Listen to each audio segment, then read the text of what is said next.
Hello,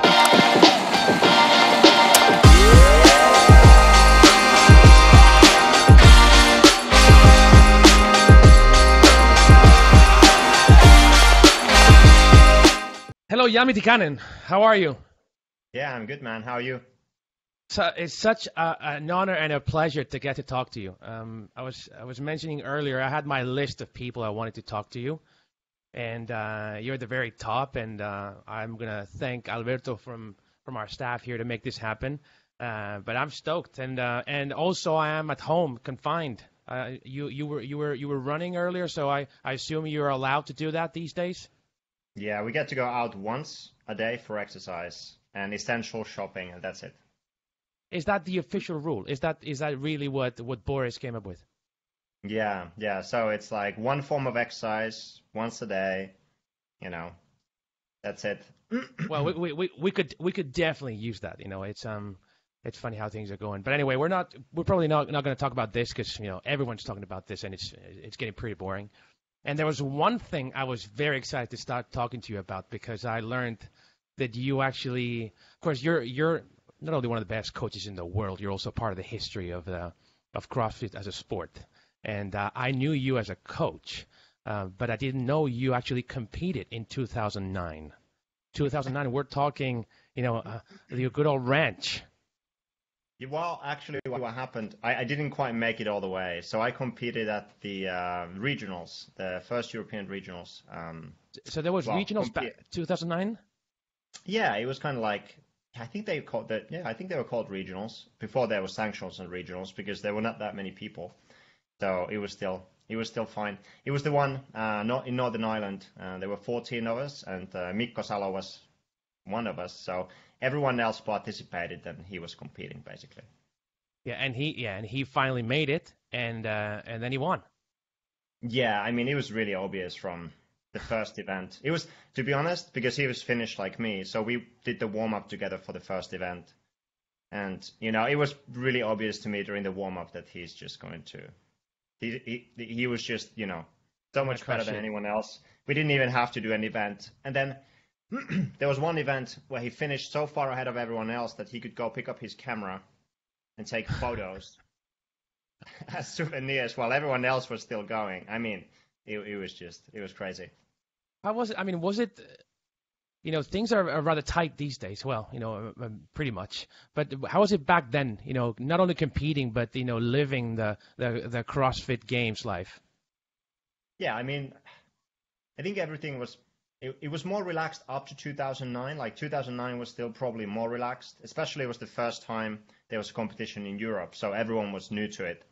For me, it was the first time that I saw that there was a chance to compete, not in US, but compete in CrossFit anywhere. I mean, in Europe, outside of US. So, I think everything was so new. But I think immediately in 2010, when we went to LA for the first time for the games, everything kind of started to shift to be more and more professional from that point on. Yeah, and it's funny because then 2009, so you compete and we just talked about Mikko making it all the way. It's still where the ranch, all days. Yeah. So we see Mikko winning with the podium made of bumpers. That's the very old days. And then then you start working with Annie in 2010. Is that right? Yeah. So we got to be friends with Mikko, and I was studying to be an osteopath at the time. So that year we had the regionals 2010 in Halmstad, and he didn't have to compete because he was pre-qualified as the champion.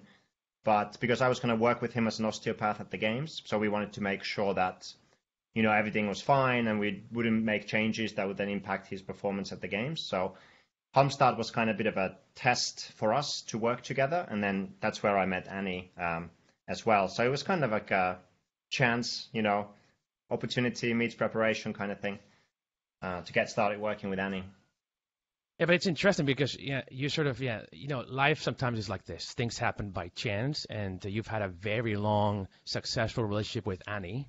And I'd love to hear more about this, and I'm sure everyone as well. But that's the year you start working with Annie, and that's the year Annie shows up at the CrossFit Games and almost wins.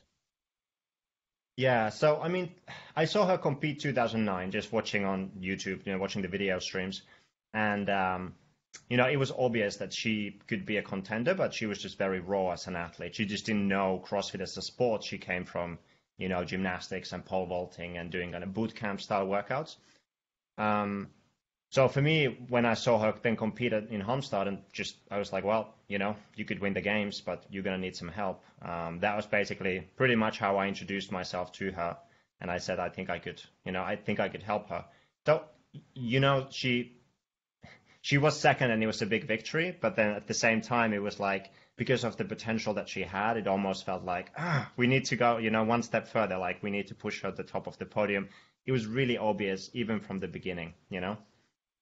And I guess like how do you tackle that potential? I mean, you were competing, then you were starting as a coach, then you start working with Annie, and then all of a sudden, she almost wins the CrossFit Games, and then you find yourself facing the 2011 season with a superhero in your hands.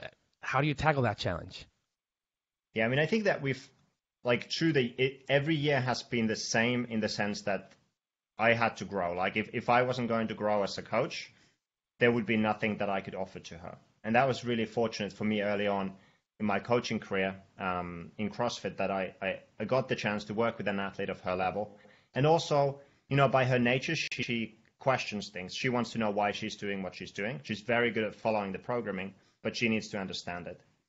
So it really, from the beginning, was this relationship where, I would bring in new ideas. She would put them in practice. She would come back to me with questions, and I would have to figure out the answers. And it just was this kind of serendipitous kind of cycle for both of us, for her to grow as an athlete and for me to grow as a coach. So I think I went from thinking that I had more answers than I had to realizing that I had no answers whatsoever, but that I would have the capacity to find answers or at least ask good questions. And I think that was really one of the most fortunate things for me was really that this challenge. So every year something new. So we just kept digging and we kept focusing on fundamentals and trying to find new things that she could improve on. That's very interesting. Like the relationship you have with Annie, you've been coaching her for what, almost 10 years now? Yeah, pretty much. 10 and you guys are still, doing really well, and you get along well, and you probably as you mentioned, like you've been growing together. But how do you manage, that relationship for such a long time and staying both of you motivated and putting up with you guys? And what are the challenges also that you've faced on that relationship? Yeah, I think one of the key things is that we've been honest, with each other from the beginning, and saying what's on our minds. If something's not working, we can talk about it. I think that's been really, really important aspect to it. Like not harboring any resentments about, oh, you didn't do this or you didn't do that or you said this. I think it's really, really important to keep an open relationship, like you would keep, with your colleagues or with your friends as well. And I would say this as well is that some coaches, I think, take the relationships with the athletes as more professional in some ways, but I think we are also connected as friends because we've been doing this for so long, and because we also started in such an early stage of the sport where it wasn't as professional as it is now. And one of the big things that we wanted to do was to make the training as professional as we can, but then also keep this relationship that can be also a friendship and coaching relationship at the same time. And that's not always without its challenges, but I think that's part of the thing that's helped us to work together for so long, so successfully. Mm-hmm. And I'm sure you've faced together some challenges. I mean, her career, she's had many things. I mean, in 10 years of competing at that level, many things happen. What have been the biggest challenges you guys have had to face together, and how you remember them? Yeah, I think obviously you could say that the first challenge is, if you want to win the CrossFit Games, is that you have to have the belief within yourself that you can do that. So that kind of psychological, that barrier has to be broken first. And I think that comes through doing training that builds your confidence, doing competitions that build your confidence, so you believe that you could be that champion, you could be that person. So I think that was the first hurdle to overcome. I'd say that she always had that mindset, but she had to get it very specifically to our sport. And then I think after you win, it's in some ways it's easier to win the first time than the second time because the motivation is going to be more challenging. You are already the fittest on earth. Now you have to put it all on the line if you want to be the fittest on earth again, right? So, we tackled some things in there and we were able to find, 2012, we were able to find the same motivation to come back for different reasons, and I think each year you come back and compete. She's competed 10 years. You have to find a new reason for yourself why you want to be there and why you want to put in the work to be there. So I think a lot of it has been the mental game. But then obviously Annie had the back injury. From my background as an osteopath, not only, me working with her, but also to know when I don't know enough and be able to bring in some good guys, Andrew and Matthew, that we've been working with for years now. And that's been kind of also, one of those things is to know when you don't know enough, or know when, even if you know enough, it's better if someone else tells the athlete the same thing that you could tell them, if that makes sense. So I think that's been one of the big things also for me as a coach to remember to overcome is my own ego as a coach, and just try to find the best solution for Annie instead of finding how can I provide the most value myself. Can you see that difference? Because I think it's very, very easy as a coach to try to offer so much value to your athletes that you are indispensable. But for me, I'd rather be almost irrelevant to the athlete, but to be there when they need me, right? And that really requires you to bring in other people, other experts. And I think that was one of the things, one of the reasons that led to her winning the games when she did. We brought in Karl to help with gymnastics. We worked with Mike Bergener directly on the weightlifting side of things.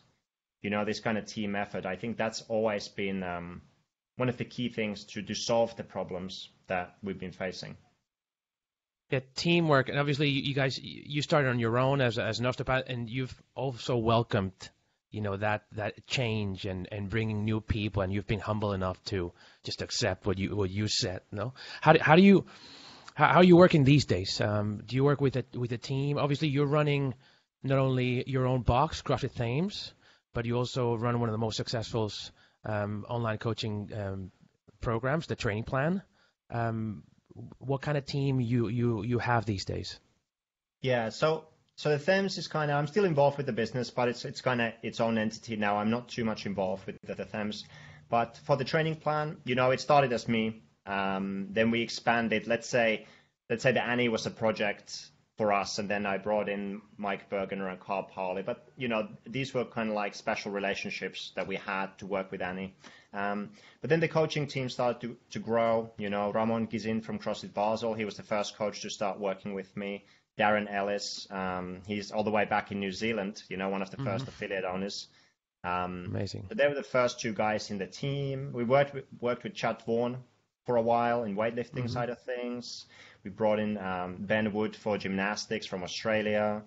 Now we're working also with Simon. He is an endurance coach and a CrossFit box owner in Norway. So we've kind of slowly built the team. And really, I've tried to find people who can complement my skill set, but also people who think differently than me. And lately, some of the athletes like Jay Adams also is one of the new coaches. So I guess I want to make sure that I mention everyone's names because I really respect the work of the coaches that I work with. But it's really been about trying to find either different skill sets than what I have or find different ways of thinking, just so that I make sure that I'm not stuck in thinking in just, my way. It's very easy after years of writing programming to write the same programming every time. And that's to a degree unavoidable, I think.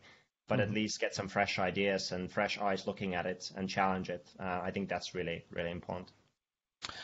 Of course, and I find it really interesting that you've managed to sort of grow and evolve these years, and learning. I'll ask you later about your techniques to grow. But if we focus on coaching for a little bit, you've coached the best athletes in the world, and I'm sure you've also coached people like me that enjoy being fit and performing at the best they can. What are the sometimes I think like you've coached the superheroes of the sport, and you probably see them performing at every level. What are the things that you would love to tell the guy starting right? What's the foundation that you say, listen, this is a long road, a long journey. I know you want to get there fast, but these are the things that you need to know now and that you need to remember every day when you train. Yeah, I think the temptation in our sport is really to compete all the time, whether you're actually competing or whether you're training. So I think that's one of the first things for people to realize is that training or practice are separate from competition. And even though it's good to have training partners to push each other, not every day has to be a competition day. And in fact, if the goal of training is to win, you're not going to get much better because you will not expose your weaknesses. But I think that's a really good separation to make and say, hey, the goal of training is to get better, so I have to expose my weaknesses and do the things that I'm not good at and let the world see those things. And then the goal of competition is to win, whatever that means to you, whether it's the top of the podium or something else. But those are very distinct purposes. And I think that distinction is really important first step for people to take. Mm-hmm. And yeah, you keep going, please. Yeah, I mean, the more you say, the better. Yeah. So the other thing I was going to say is that there is this idea of, why do people also enjoy the competition aspect is that it's kind of like play, right? And if you play enough, you train enough, you do enough workouts where you compete with your buddies, you're going to find out that there are things that you're good at and things that you're not so good at, right? Mm-hmm. And hopefully the things that you're not so good at become things that you will practice. But if you practice those things, it'll allow you to play more at a higher level. And I think one of the traps that you can fall into, again, with that kind of always competing mindset is that because you're not making progress, you get very frustrated because you're always competing, right? Mm-hmm. So I really think that going after things that you are not so good at is really good formula. And I want to say that the opposite of that is that you're never going to win on your weaknesses. It's just not going to happen. People are too mm-hmm. good. You will win on your strengths, but you'll lose on your weaknesses. And I think that's a good thing to think about as well. Interesting. So you need to kind of know where you are as an athlete. But if you can win events, but then some events you fall too low, mm-hmm. then you know you really need to push your weaknesses.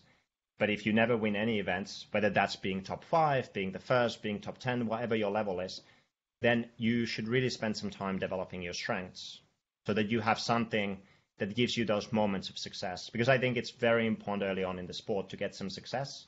And that's been shown in youth sports time and time again that the kids who do well early on will continue to do well because they're motivated and they feel like they're good at something. Mm-hmm. And the kids who don't do so well, they feel like they don't have a talent or they feel like they're not good at something and it's not fun for them. Because, I mean, let's face it, it's fun to be good at something. It's fun to win.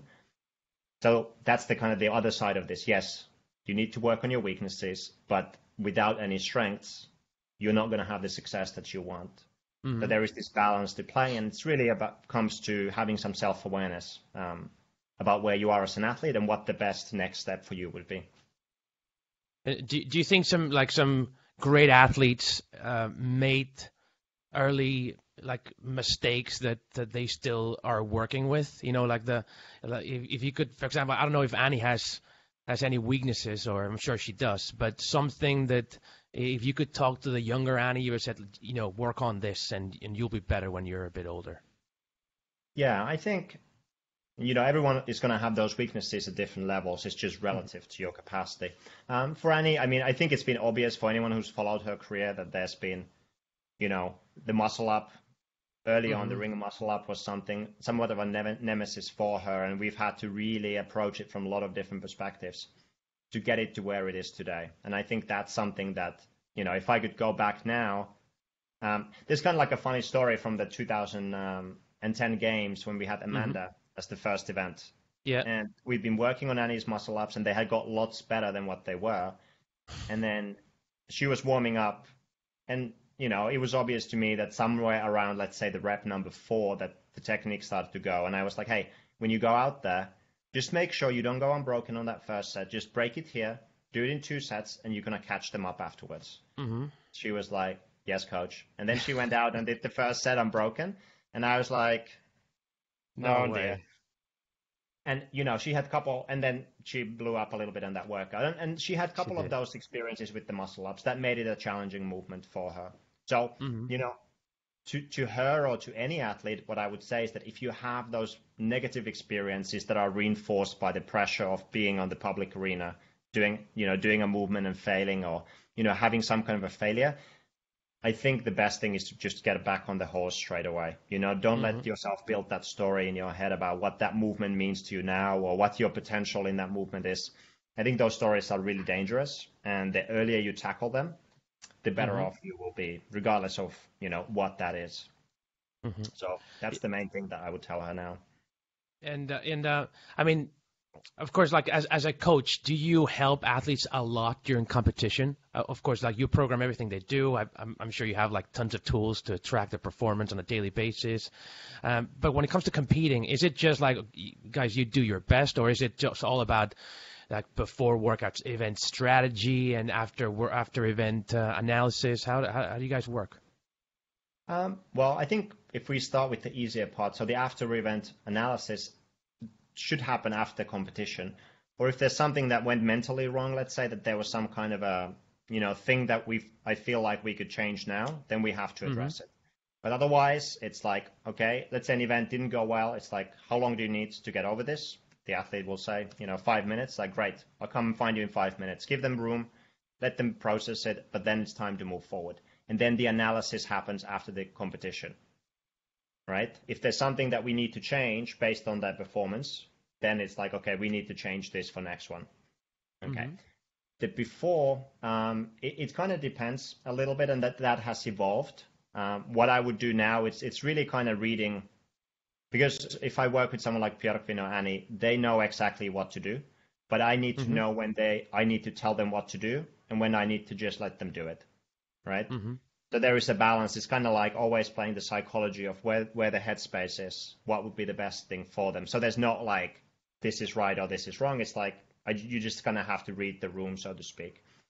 What I do try to do always in competitions is to make sure that the athletes know exactly what the schedule is, where they need to be when, what they will be eating, when they'll be drinking. Anything that's not competing, I want to make sure that they don't have to spend any time thinking about that. That's my responsibility. Make sure, hey, you're going to come out, great, get on the bike, here's your recovery shake, let's do this, let's debrief, da-da-da. So they just focus on, okay, here's the workout, how do I perform at my best, right? And then finally, I guess talking about strategy would be, again, read the room. Sometimes I just need to let them do what they do, but I always ask them, okay, what's your plan? If they don't have a plan, that's a warning sign for me that we need to talk. If they tell me a very precise plan, unless there's something that I think is like, we really need to change, even if I'm not 100% in agreement, I might say, great, go and do it. Or if it's like, what about this? Should we try that instead? So there might be either like no negotiation or go for it, depending on what they come to me with. So I guess this is to say that it's really multifaceted and there's a lot of different things. But my main focus is to get the athlete on the field, ready and prepared, know that they know what they're going to do when it's 3, 2, 1, go. And then make sure that when they come back that we do everything that we can so that the next event is going to be the same. I think I asked that because I've always felt, it's funny, you mentioned Annie and Björgvin, and I've always felt they were really, they always have a plan. I feel, at least as a fan, as a guy watching from the stands, I always felt that they have a plan. They know exactly what they're going to do, and I feel most of the time that thing happens, as in they have it under control, and I always felt it was you that forced them, to have that plan, to think things through beforehand. And I guess the next question is, do you see, like you're talking about athletes competing, and it's not just showing up and giving your best. It's a lot more. It's about behaving, right? What are the key components of that mature athlete in competition? What are the things that you think just the athlete needs to have, apart from obviously, showing up on time and eating? You mean to be successful in competitions? Yeah, absolutely. Of course. Yeah. Showing up and winning, or doing your best. Yeah, I mean, I guess one of the temptations that one could have if you're a high enough level is to think that if you win, that it's good enough. And it is, if the goal is to win. I think the goal of competition, in some ways, and maybe this is a little philosophical, but the goal of competition is really to, let's say the CrossFit Games, everyone's worked so hard to be there that when you show up, part of your role is to bring out the best in everyone else.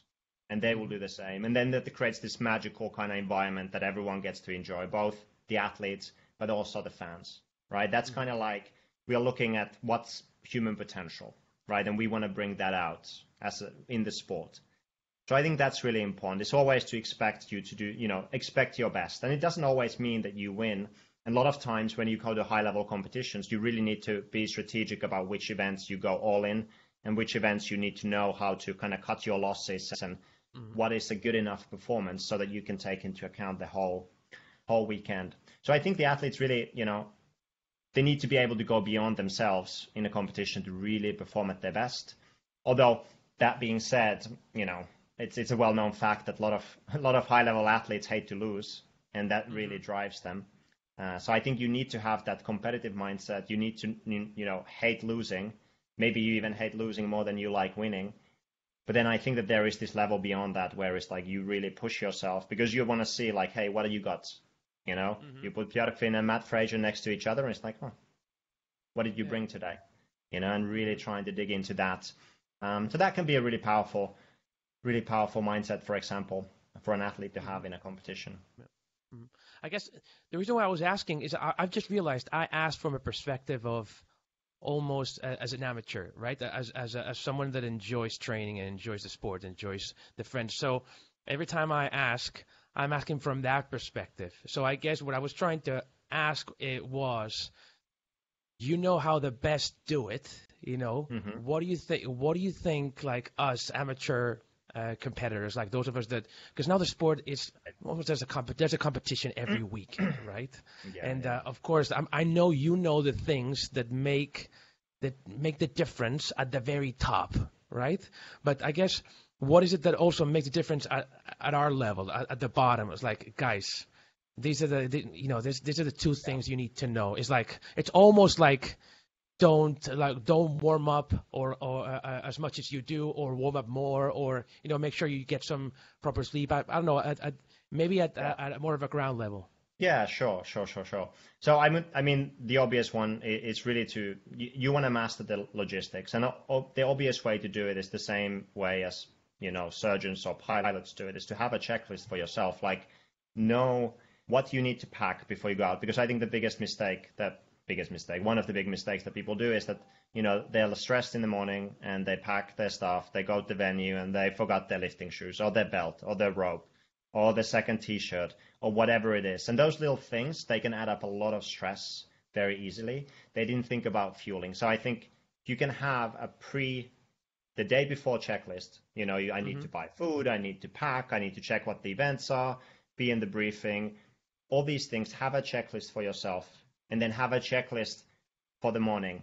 And it can be a little post-it note where you write 3 things.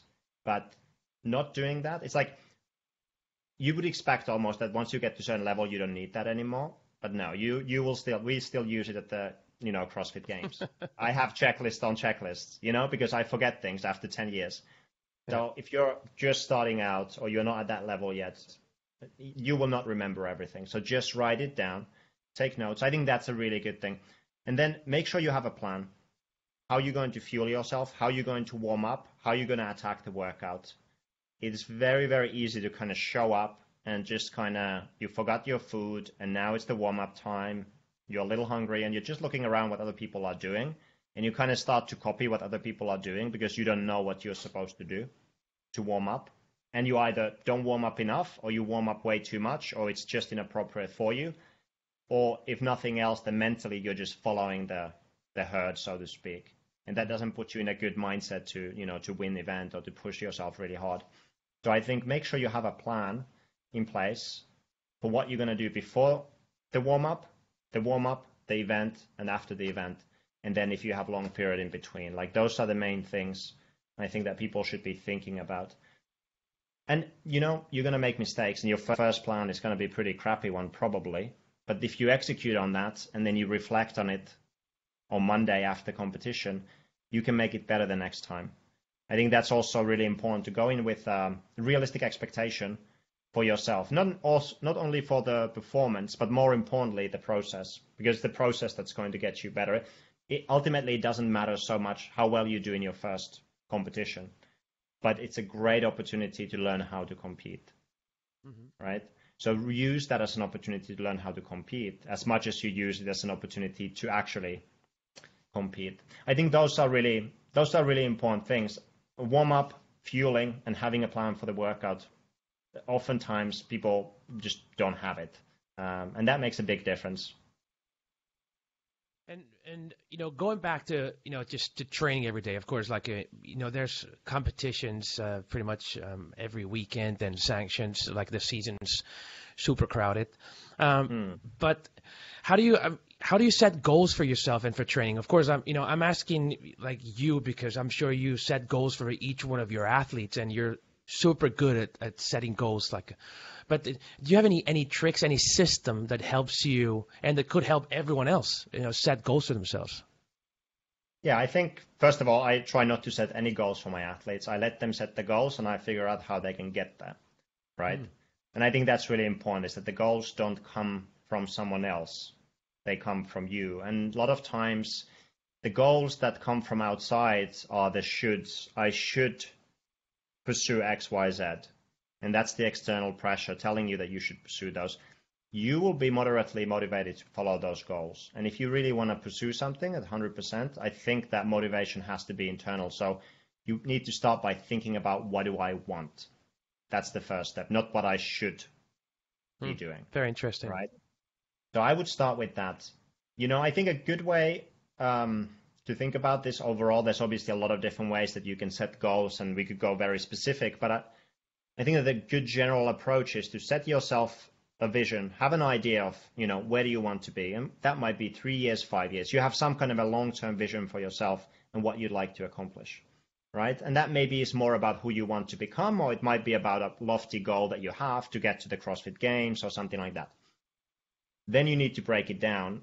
And I suggest that most people don't have the capacity to pursue a 5-year goal if that's the first time they get some kind of a reward in the pursuit of that goal. So what I suggest is that you set short-term goals that you can quickly accomplish. Almost set goals that I feel like they're too easy for you to accomplish. So I was just holding a webinar for our members and talking about human behavior, and this PJ Fox behavior model called the BMAP is that, behavior happens when motivation, ability, and prompt all happen in the same time, in same space. And what that really means is that when you set goals, you might feel highly motivated for your goal. But the reality of that goal is that you must pursue it every day for you to get there. And if it's a very long-term goal, what might happen is that your motivation decreases. So your ability to do even the smallest things that would lead you to your goal is going to decrease as the motivation goes down. So you need to make sure that the things that you need to do to get to your goal feel easy enough that you would do them. So the question is kind of like, what is it that I could do that I actually would do? So set very small goals first, learn how to set goals and accomplish them, then build to bigger and bigger and bigger goals. And all of this is on the pursuit of getting to that vision that you have set for yourself. But you have to know that it's a skill. So you have to start small. If you set these huge goals that you never accomplish, you're telling yourself that I don't accomplish the goals that I set for myself, and you'll be less motivated to pursue them afterwards. So in practice, that might mean something like setting a goal for the day, setting a goal for the week, setting a goal for the next 4 weeks, for the next quarter, next 6 months, next year, and build that up progressively. And I think it's really useful to have a competition or some event that's coming up, because it'll really focus your attention. So now, obviously, it's cancelled. I, for example, had Ironman, half Ironman scheduled for first time in the end of June. And my swimming is not great. So, I mean, I can bike, I can do the run, but it's like, will I drown before I get to that? Yeah. So, just booking that, signing up meant that I would take private lessons in swimming. I would go swimming 4 times a week, and I would really push myself in that direction. And that's really because there's both the, I could do this, and then the, what if I can't do this, the fear. So that's why I think it's very good to have some public events, so to speak, some kind of a competition to prepare for, also to focus those short-term goals. Whether it's in the next month or next 3 months that you're going to compete, you'll be surprised by how much more seriously you'll take both your nutrition, other aspects of lifestyle, and then also your training if you do that. So everything starts with a big goal that you set for yourself in the long term, and then you break it in smaller goals down to today. Right? What is it that I'm going to accomplish today that's going to take me towards in the direction of the bigger goal? Yeah, it's all about, there's David Brailsford was very famous cycling coach, Team GP, Sky, Ineos, this whole aggregation of marginal gains, compounding good habits over time. I think really goal setting is setting the intent of what behaviors you'll exhibit on a daily basis that will get you there. I think this goes back to what's really important for beginner athletes to remember is that there are no magical workouts. There's no single one workout that's more important than a series of good enough workouts put together over really long periods of time. Annie's so good, Björgvin's so good because they're, yes, talented, but they're also hardworking and they're extremely consistent. They don't miss training. Mm-hmm. And I think that really, the ability to do that may be partially innate, but I think a lot of it is setting small enough goals that you can get little rewards, little accomplishments that build your confidence and your trust that you can actually follow this process. Yeah. Super interesting that how this big task, that's why I was asking about goals, because I think we all have goals, but I'm not sure we're all aware of what those goals are. I don't know whether I could tell you straight away right now, yeah, this is my goal. And you're suggesting that we just need to have that super clear. Well, I'd say this. It can provoke a lot of anxiety to try to make it super clear. And I don't pretend that it's easy. I try to set myself 3 big goals a year. 3 seems like a good number. It's easy enough so that I can remember it. And they are things that will force me to grow. And they are, more or less specific things, but I know exactly what I need to do to get there. Or at least I know what things I need to do consistently to be able to move in the right direction. So I would say this is if 5 years feels too much, start small. I mean, you could learn the skill of setting goals and accomplishing them by just focusing on today. Because I think that the reality is that most people do have an idea of where they would like to be. They might not know how to articulate that. And that's where a lot of these goal-setting exercises or listening to people talk about goals might be very helpful. But even if you can't articulate your goal, somewhere deep down you have an idea as to which direction you'd like to take your life. Mm-hmm. At least this would be a +1 and this would be a -1 in the right approximate direction. Mm-hmm. So I would say if you have a clear vision, that can really light your fire. But if you have a vague vision that's maybe in that direction, don't be intimidated by that. Start taking action. Don't waste too much time on it has to be 100% clear, because that's really the procrastination, right? It's much more important to do something today than to be 100% clear of the direction. You'll continue to course correct all the time anyway. I personally love just accomplishing tasks. I set myself the tasks of the day, and some of them take me towards that ultimate goal. Some of them they just need to get done in order to stay on track. But I feel that I'm sure that there's a chemical reaction that happens in my body every time that I check that list. Yeah, you get a little dopamine hit each time. Yeah. So I think I know that, and I try to get myself at least 10 of those a day, and then I make it all the way to the day. But it helps me greatly, and it's funny because we talk about I'm super passionate about goals because I think we all have goals, and most of the time you're not going to be motivated until you have something that actually you're trying to accomplish, right?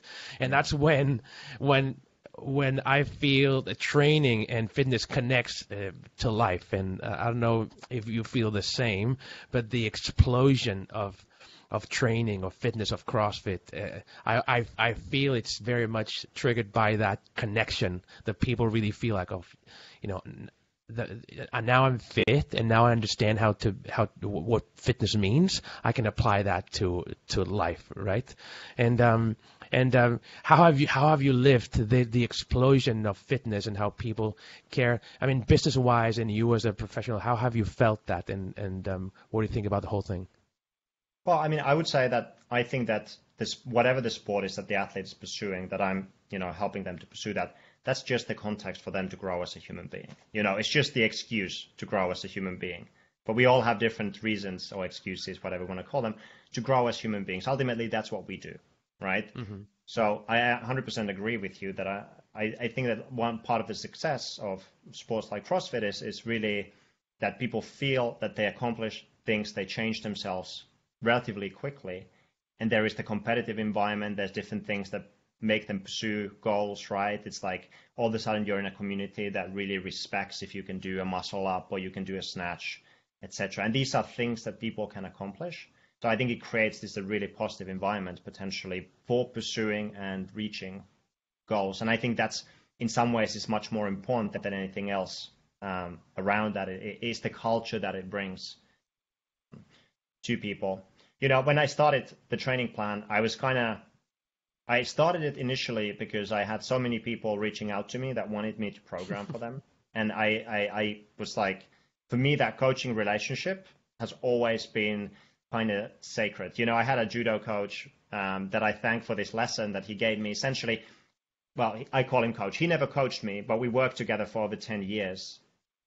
He coached only 2 athletes. I wasn't one of them. And he was very adamant about what that meant, that coaching relationship. And I kind of think of it as like, if I coach you and we have that relationship, then we walk the road together, Mm-hmm. And if I train you, I'll help you walk the road. And it's quite different. So when I started the training plan, I was like, well, if all these people want to follow some programming, I'm going to put out really hard programming and kind of see what happens. I'm not going to explain anything. It's going to be a lot of abbreviations. It's going to be really hard to decipher and get in, and only the dedicated will actually follow it. Mm-hmm. And then over time, that approach kind of softened, and I wanted to spread more of the things that we learned from high-level competition to everyone, because I thought that the connection was there and it's extremely valuable. So I started to kind of open things up more and more and offer different levels and kind of make it more inclusive. And that kind of happened organically as the CrossFit community grew at the same time. And, when I started 2006 doing CrossFit, there were only few people in Europe and everyone was really hardcore CrossFit.com, and it was very different vibe than it's today. So I think that evolution has been very parallel with how the whole culture has grown over the last 10 years. Yeah, and I'm sure the training plan has helped. I mean, we've seen a lot of athletes do really well, and following the training plan, and you as a coach. I remember 2012 regionals in Denmark. I think it was Ballerup, right?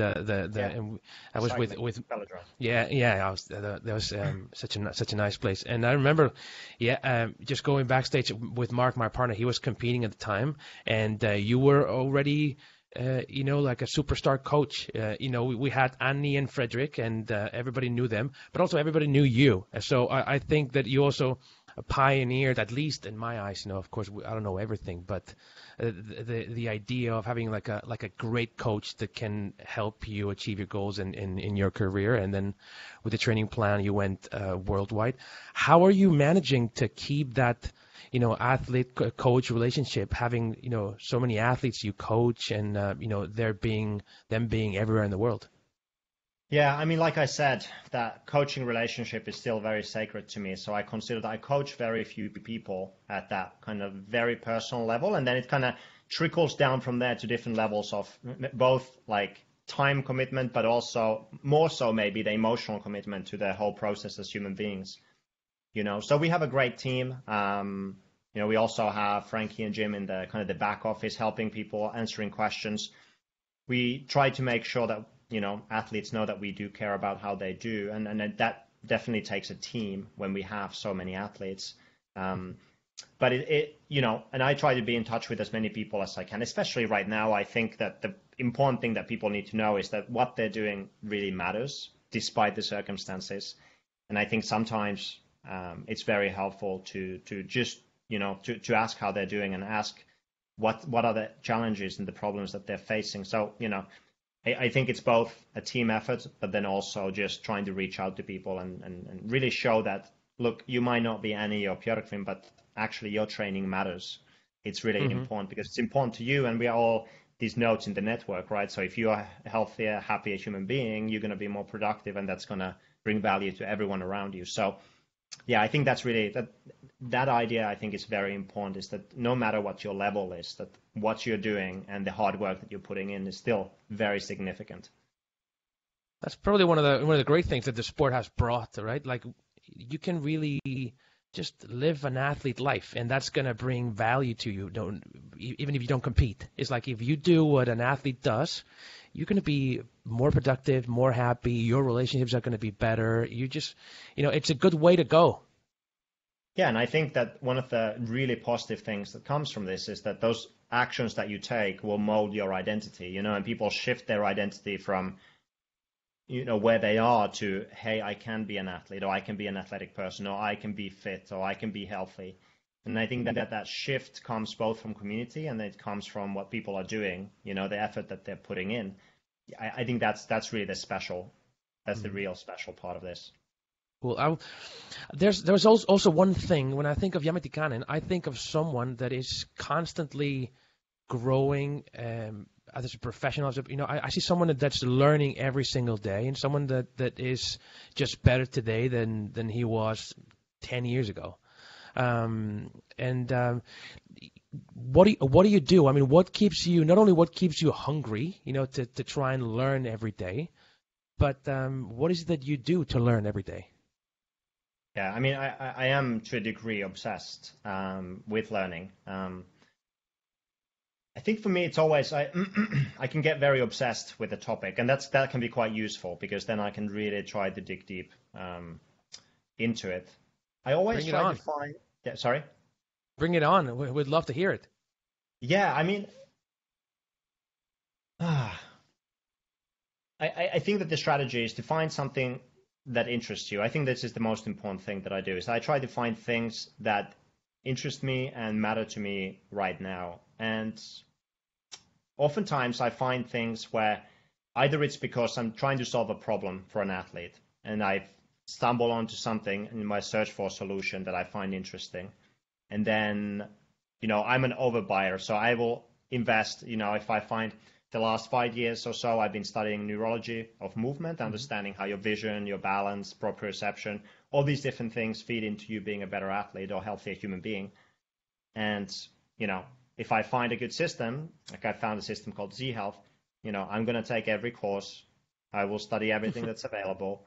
And I want to study to the point where I can teach it. So that's really something that I use is like, if I really value something, I want to know it so well that I could teach it to someone. And that's I think for me, is a very useful strategy.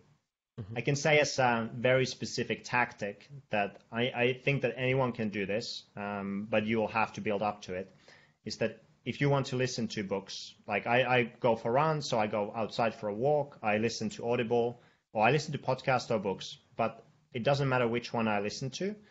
I have over time progressively ramped up this speed, right? So I will listen to a book at double or triple speed, and it sounds normal to me. And when I listen to someone talk at normal speed, if I'm listening to a book, I'm like, what is this? This sounds odd to me. And it's just adaptation, right? It's kind of like learning anything. It's just like 1.25, 1.5, 1.75, 2 times, etc.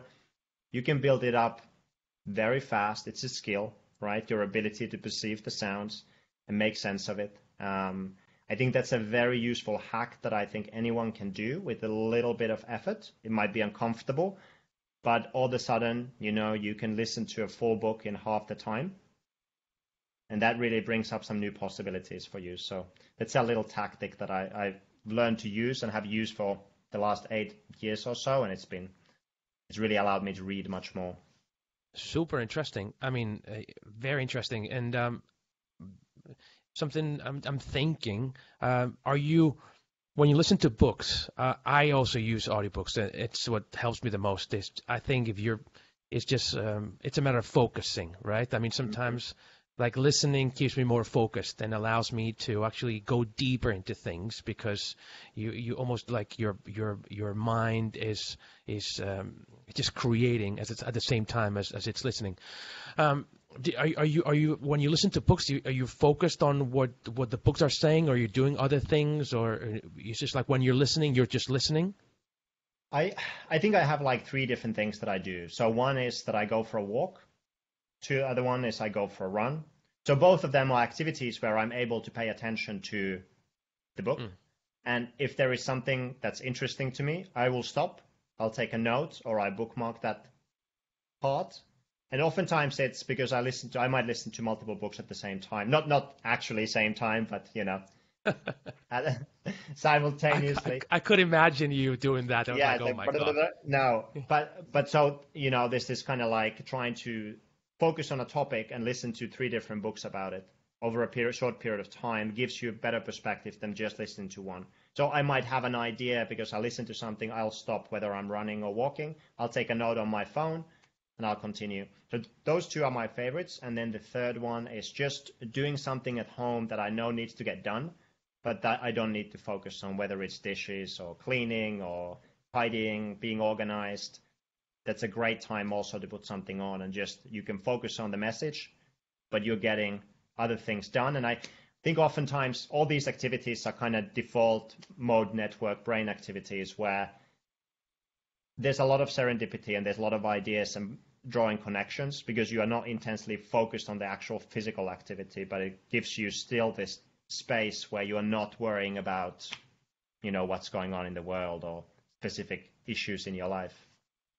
They also allow you to go into that sort of runner's mode where you're performing, but you're almost not there. Like you're working, but you're relaxed, and that seems to help.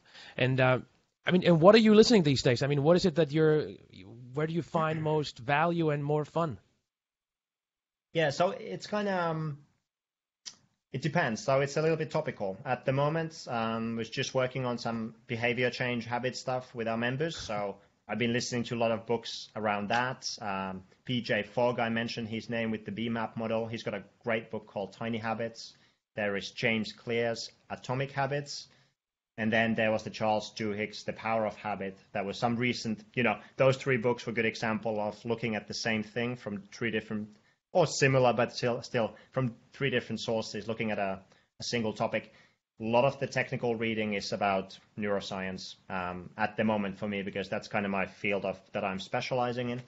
And then I'm really into playing guitar at the moment. So oftentimes I'm just looking at fretboard diagrams of different shapes and things that I'm trying to get in here as well. Is it that it's funny? Like I also love playing the guitar, but I feel we have very different brains. I don't know whether it's because you're North European and I'm South European. I don't know whether that makes any difference or whether nobody cares. But is it that I'm just interested because of course guitar requires just a ton of practice, and sometimes I don't know whether you tackle it in the same way, but sometimes it's not fun at all. It's like it's almost like just 100 thrusters, and you just have to get through them, and that's gonna help you win, but you just have to. I mean, how do you tackle the guitar? Is it that analytical, or you just go all in and you just enjoy it as a piece of art? Yeah, I wish I could say that I just enjoy it as a piece of art. I think I have a future idea of like me as a musician in the future, not necessarily publicly performing, but musician, in my own life. So, I tend to process information this way, and I think this is a good piece of advice for anyone, at least from my perspective, is that when you get new information, you learn new things. If you don't have a framework to hang that on, what happens easily is that you learn something new and you discard everything old. Mm-hmm. And I've seen this happen a lot of times around me in coaching world, in fitness world. People learn something new, even if it's CrossFit. They learn this CrossFit methodology, and all of a sudden, and if everything else that they did in the past was rubbish, which of course wasn't the case. What I think is people could think about is think of what are the principles underlying all of these things, and what is the framework that I already have. Does it make sense? If it doesn't, work on the framework. But if it does, then what are all the different pieces that I need to understand within that framework? How do they come together? And then obviously guitar, you think of, different things about fretboard knowledge or music theory, and you think about rhythm and the feel and the touch and the specific techniques like bending and vibrato and things like that. There are so many different things, and there are so many different ways of learning them.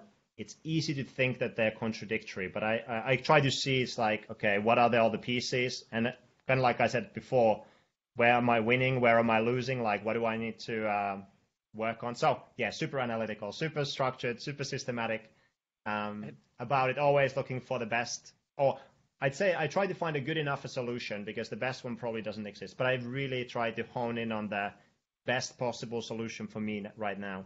Yeah. So I guess, I have to ask you those questions. One is like dream guitar. I mean, I don't know what you're playing these days, but I know what you want to be playing, before you die or in the next 10 years. And I'm interested in knowing, because I also think, honestly, as a guitar player myself, as an amateur guitar player myself, I see connections everywhere. You connect training with life. I connect, guitar with training and with life, because it's just I approached my guitar teacher the other day and I said, listen, I'm not sure you're going to understand this, but I need you to give me one workout a day. I need you to just write on this piece of paper what I need to do, because I've just learned through CrossFit, through training, that if I need to think about it myself and I need to start going over decision making, it's just a nightmare for me. It's that process of deciding. But if you tell me what to do, I'm going to be your soldier. I'm going to do it, and I'm going to get better ultimately just by following your instructions. So I guess, what is your workout and your ultimate goal in the guitar world, and what's your dream guitar?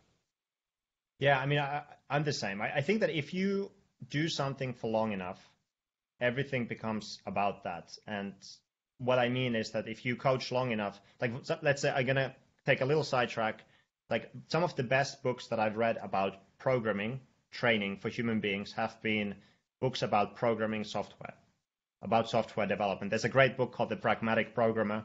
That's an old book that talks about developing software, but the lessons apply everywhere. And that kind of level of reading only becomes possible once you've done something for long enough that you've at least have a good baseline understanding of the field, right? Mm-hmm. And then all of a sudden, everything becomes about that. And recently, because of this obsession with guitar playing, I'm thinking a lot about the things that I'm learning with guitar and how I'm learning them and how they might apply to training and how people learn movement. So it's really nice to have that. I think this is the level of analysis where you want to be with the things that you're passionate about. At this point where I am, I kind of set myself some goals for this year, but, I don't play a lot with other people, especially now, but I don't play a lot with other people. I think it would be great to just, to be able to either go to jam nights and play with people, or to just have a band and not only play other people's songs, but to create some original music. It doesn't have to sell millions, but if it does, it's okay. But it doesn't have to sell millions, right? But I think it's about that group flow, that really playing music with other people is really what I'm working towards, and being free in that environment. I'm playing a Telecaster mainly at the moment, and a Gibson ES339 as well, which is a nice guitar. But I keep my eyes on Strats all the time. Just when I was growing up, Jimi Hendrix was the big influence for me. Stevie Ray Vaughan and this kind of blues rock world has really influenced what I like music-wise and what I like to play as well. So I think some kind of a Strats now, whether it's a Sir or whether it's a old school Fender Strat, I don't know yet. I need to earn it first, I feel like. Yeah, it's sort of like, you need to practice. It's almost like, you have to earn the respect and feel that you're at the time where you're gonna go for the guitar of your dreams. I did stop myself from buying. I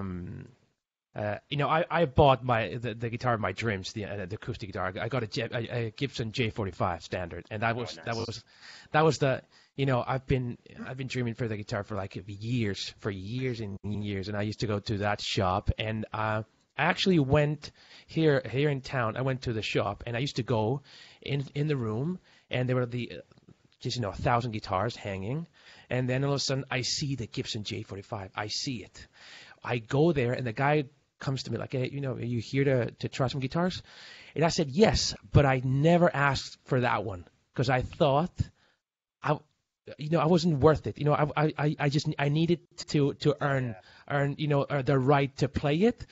And then something crazy happened, and it's funny that probably also says a lot about my confidence as an athlete, as in you're never going to win a competition because first you have to think you can do it, right? Or you have to have the confidence. I didn't have it, and in the end, I'll probably tell you about it, but it's just it just happened. I was looking for a takedown. I was going to go for I think I was looking at the Epiphone, the master build, so one of those that they look and sound, they want to sound like the J45s. Yeah. And then I was looking for that one, and somebody was selling a used one that was new, and I went for it. And then I felt like, of course I can play this. Of course I own it. Of course I'm the guy that. So it's funny. And when you were talking about your guitars and your goals, I was like, okay, so one day you're going to compete. One day you're going to go on stage. Yeah, now I'm preparing to compete. Yeah, absolutely. And you said something that I think is really important lesson for the athletes is that the moment that you took that Gibson off the wall and you started playing it, you assumed this new identity.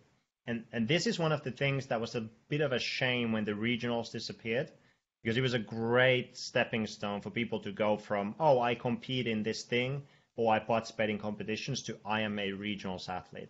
And we've seen this through the years. People go from not being a regionals athlete to being a regionals athlete, and everything changes for them. The seriousness of their practice at all different levels. And then they become a games athlete. And same people keep going to games. It's because these are the people who have the identity of the games athlete.